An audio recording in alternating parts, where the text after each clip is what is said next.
Bonjour Léo Caddy. Bonjour Marc.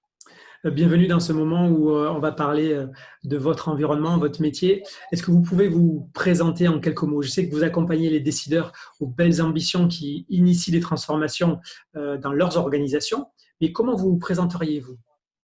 Alors, de deux manières, parce que j'ai deux facettes dans la façon dont j'interviens aujourd'hui d'une manière générale. La première, c'est celle qui est celle de l'exécutif coach, qui est en appui, en soutien du décideur dans sa prise de décision, dans sa transformation individuelle, y compris dans l'accompagnement des transformations collectives dans son organisation. Et j'ai une deuxième facette qui est celle de facilitatrice, qui me permet d'intervenir au sein d'événements, dans des animations de table ronde, toujours auprès de décideurs, justement pour mettre en avant leurs projets, leurs visions et peut-être certaines innovations dont ils sont les auteurs pour pouvoir en faire bénéficier au plus grand nombre. Et quel est justement le profil de ces personnes avec lesquelles vous travaillez plus particulièrement et également le secteur dans lequel quelles sont vos cibles en fait, de secteur également?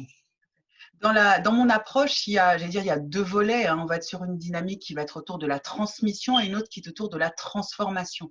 Donc, ces deux dynamiques vont impacter 5 secteurs de façon tout à fait légitime. Celui de l'entreprise, avec cette dimension d'accompagnement des transformations, mais en même temps en apport pédagogique pour permettre ce déploiement un peu sur la durée.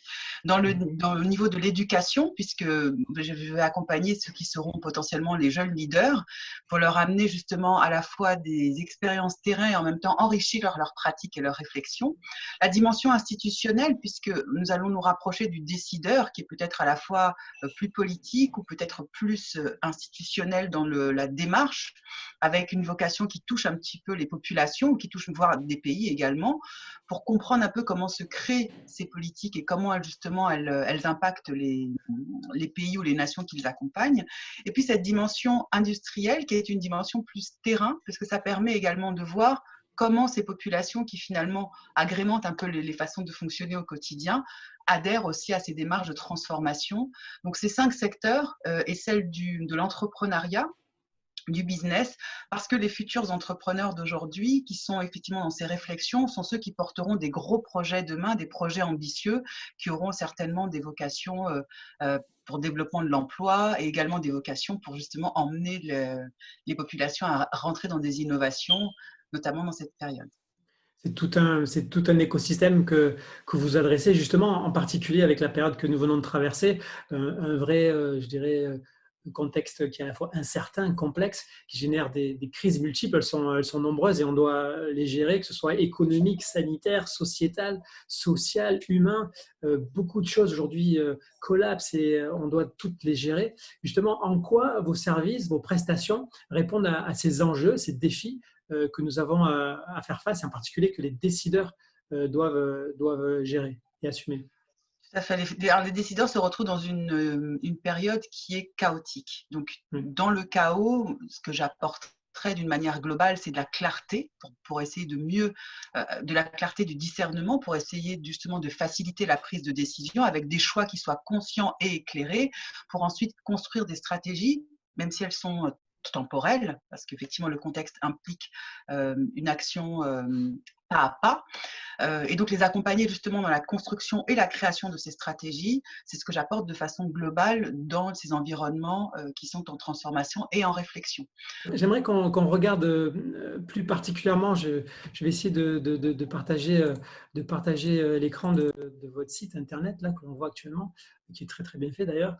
Est-ce que vous pouvez nous dire un petit peu plus justement sur ces différentes facettes? On est sur les propositions d'offres générales, donc dites-nous en plus sur ces offres justement.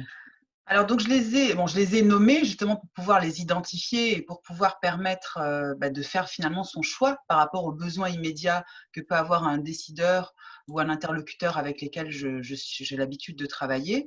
Donc la première dimension, comme je le disais précédemment, est événementielle parce que je me rapprocherai de ce décideur dans son choix, soit de créer un événement qui porte un message fort qu'il a envie de faire porter, enfin, pour partager sa voix, son idée, ses questions à un plus grand nombre. Ça me permettra d'être en soutien comme chef de projet créatrice de cet événement à ses côtés. Je vais également accompagner ceux qui auront besoin d'avoir des prises de parole pour partager leurs idées, leurs visions et leurs sujets. Et je peux intervenir en tant qu'experte sur ces thématiques de transformation dans les organisations, justement pour partager ces idées. J'ai également un dispositif qui s'appelle Transfo Stratégique, qui lui est une démarche beaucoup plus globale, qui va appeler à une transformation plus profonde au niveau des organisations et qui va impliquer l'ensemble des lignes hiérarchiques, l'ensemble des lignes managériales pour que cette transformation soit efficiente.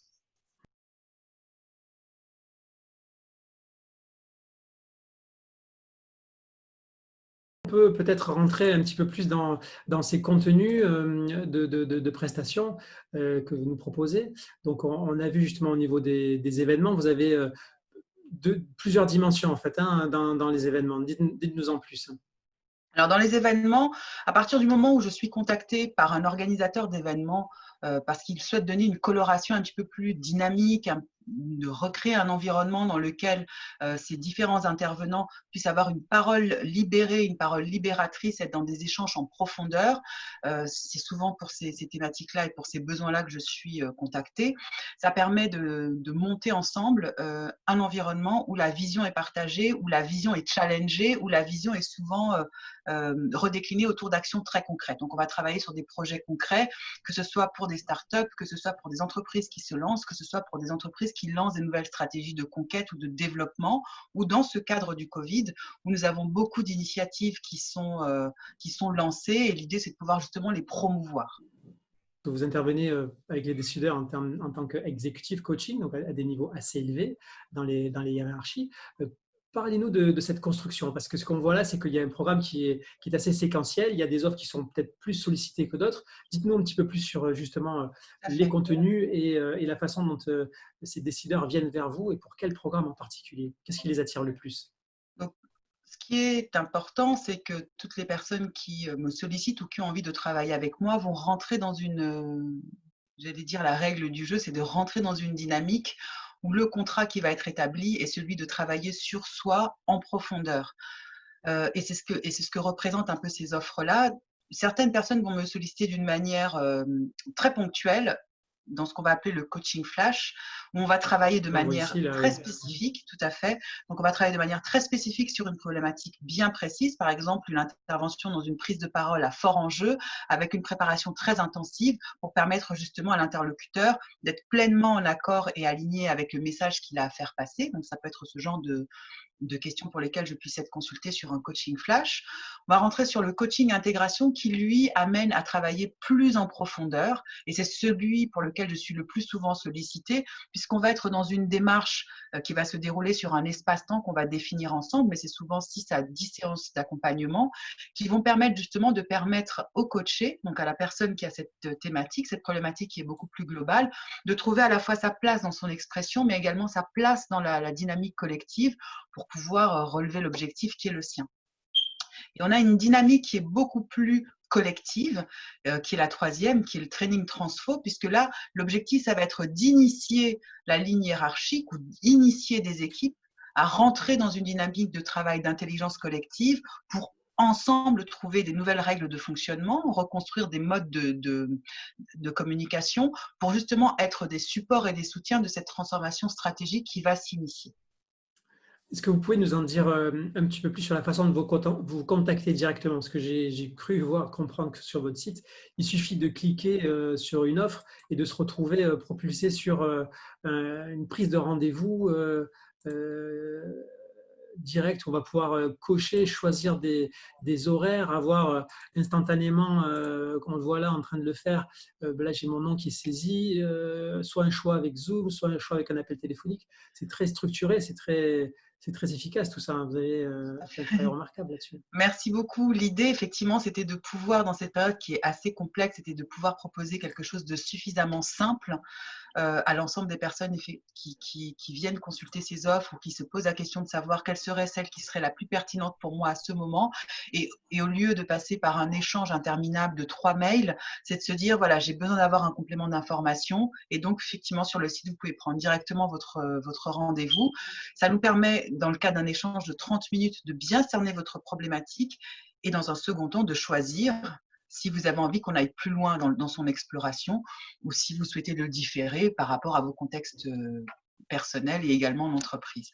30 minutes, c'est vraiment le temps. Ces 30 minutes-là sont précieuses hein, pour vous, pour la personne qui vient vers vous. Ce sont 30 minutes qui doivent être préparées à l'avance, qui doivent être pensées pour qu'il y ait le maximum qui puisse en être tiré pour les uns et pour les autres. C'est bien ça. Hein.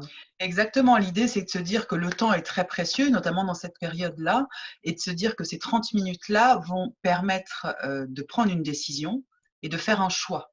Oui. Donc, en amont, nous faisons suivre une série de questionnaires. Nous renvoyons justement sur cette interview et nous renvoyons également sur des points de lecture autour de témoignages d'autres clients pour faire en sorte qu'au moment de cet entretien, vous soyez complètement prêt ou complètement disposé avec les questions qui sont les vôtres pour avoir une prise de décision claire à la fin de l'échange. Alors, avant de parler de, je dirais, le projet le plus global hein, que vous avez appelé transformation stratégique, transfo stratégique, qui est un sujet particulièrement brûlant aujourd'hui puisque toutes les organisations ont besoin de changer, j'aimerais que vous nous parliez davantage de votre contenu, de ces thèmes-là qui sont vos thèmes d'intervention. Dites-nous-en un petit peu plus. Là, on voit les modes de travail. De quoi il s'agit? Alors, de façon très mémotechnique, hein, j'ai procédé à 5 thématiques, ce qui permet de savoir exactement sur laquelle vous avez envie de vous orienter. Alors, la première, qui est complètement en lien avec l'actualité, comme vous l'avez souligné, Marc, hein, elle va être beaucoup plus connectée à cette dimension digitale qui rentre directement dans les pratiques aujourd'hui et qui emmène aussi bien les managers de proximité que les managers et les équipes de direction à revoir leur manière de travailler. Donc, on a quelques exemples de thématiques qui ont été traitées pendant cette phase et qui continuent à être développées. La boussole du manager qui était confinée et qui est déconfinée aujourd'hui, ce management des équipes finalement à distance mais qui sont aussi dispersées parce que ça nous amène à revoir les règles de télétravail. C'est une vraie problématique aujourd'hui, il faut gérer ça. Exactement. Une autre thématique est celle de reconstruire ses repères dans un monde incertain, parce qu'effectivement, comme tous les codes traditionnels ont volé en éclats, la question de fond va être de savoir comment est-ce qu'on peut trouver de nouvelles manières de retravailler ensemble sans pour autant perdre le lien avec l'activité, mais tout en étant en lien avec ses clients et également avec ses équipes quand c'est la thématique du manager.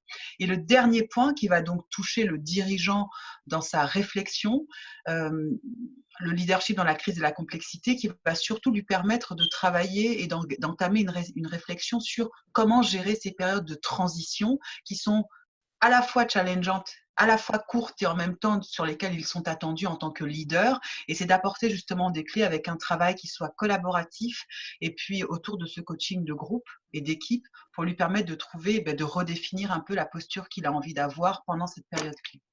Donc, en tant que client, en tant que décideur, je viens vous voir et vous avez une méthodologie précise pour aborder ces différents points, les développer, creuser, pouvoir se projeter, avoir des réponses concrètes. C'est bien ça. Exactement, on va s'appuyer avec les équipes sur un accompagnement qui pourra être à la fois, alors soit directement individuel parce que on travaille directement sur faire émerger ce leadership dans la crise, oui. Soit le dirigeant avec son comité exécutif, son comité de direction, justement pour qu'ils arrivent tous ensemble à lancer cette nouvelle dynamique de transition auprès de leurs équipes dans cette complexité qui est réelle et dans cette incertitude qui est réelle. Donc là, on est plus sur la dimension soit individuelle, soit collective. Donc individuel avec des coachings individuels et collectif quand on est sur les transfos plus stratégiques ou training transfo. Exactement. On a d'autres sujets là qui sont aussi extrêmement brûlants, le décideur et le collectif, l'essence et l'évolution individuelle, l'expression, et puis là, le changement de poste, prendre un nouveau poste. Est-ce que vous nous diriez justement sur, par exemple, le décideur et le collectif ? Alors, le décideur et le collectif, lui, ça va vraiment le toucher dans sa capacité à trouver sa place, déjà, construire et trouver sa place, trouver quel est le vocabulaire, quel est son mode d'expression, ce qui est plus proche de ce qu'il est et pas de ce qu'il pense qu'il devrait être. Et ça va permettre aussi derrière de trouver une manière d'être en interaction avec ses équipes. Donc ça, c'est un vrai travail qui se fait au niveau individuel, pour le dirigeant, justement, pour qu'il puisse être au plus près de son essence dans sa manière de s'exprimer et pour être le plus efficient possible dans sa gestion de ses équipes. Et c'est ce qui nous amène à faire un lien justement avec le deuxième volet qui est essence et évolution individuelle, où là, on va être sur un accompagnement qui sera beaucoup plus spécifique et individuel à ce décideur, puisqu'on va lui permettre de travailler dans sa relation à son écosystème, pour qu'il puisse voir lui comment il interagit avec, de comprendre aussi quelle est l'ambition qu'il a pour son organisation, de comprendre quels sont les freins et les moteurs par rapport à l'expression de cette ambition-là, qui sera très créatrice, qui sera génératrice aussi de projets, de comprendre comment son leadership dans la complexité peut s'affiner, se créer.